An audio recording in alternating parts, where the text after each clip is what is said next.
जयाचा जनी जन्म नामार्थ झाला, जयाने सदा वासनामात केला। जयाच्या मुखी सर्वदा नाम कीर्ती, नमस्कार त्या ब्रह्म चैतन्य मूर्ती। सद्गुरुनाथ महाराज की जय। सद्गुरु श्री ब्रह्मचैतन्य महाराज गोंदवलेकर यांचं प्रवचन। गुरु कशाला हवा? 1 जुलै।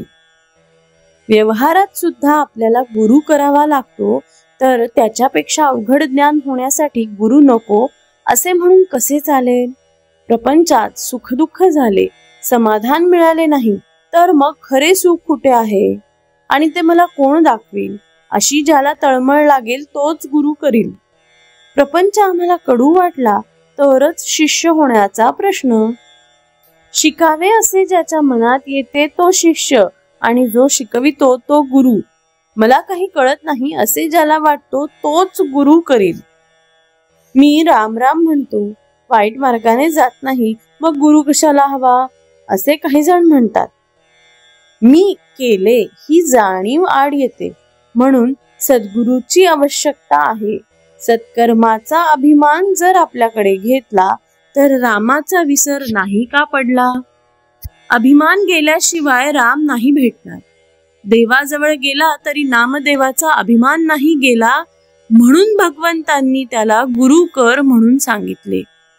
संतांच्या कृपेने दुखणे बरे झाले म्हणून त्याला मानणे हे खरे नव्हे।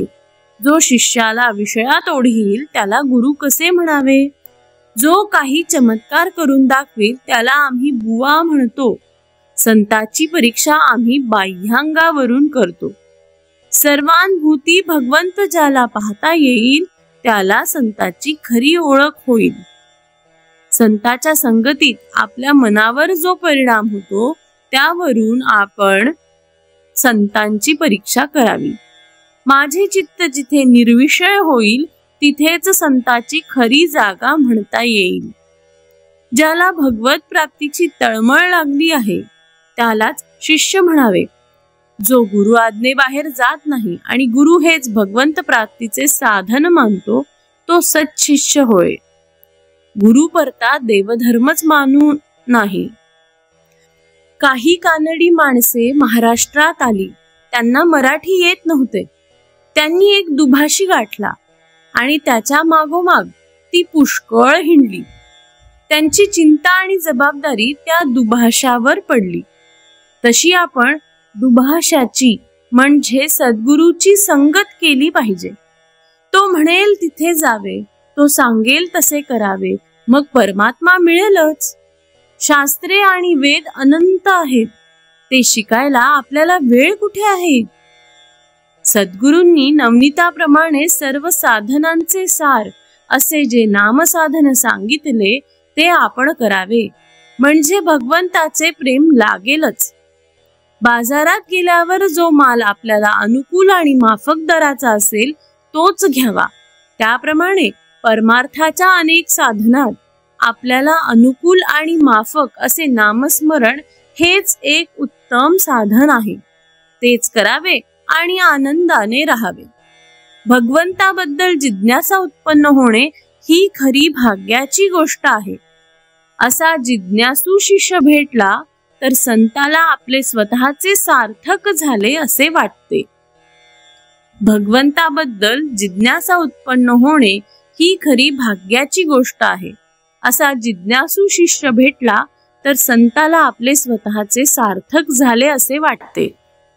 समाधी पाहता समाधान होते, तनु कष्टवी त्यास आनंद देते। मनी भाविता कामना पूर्ण होती, नमस्कार त्या ब्रह्म चैतन्य मूर्ती।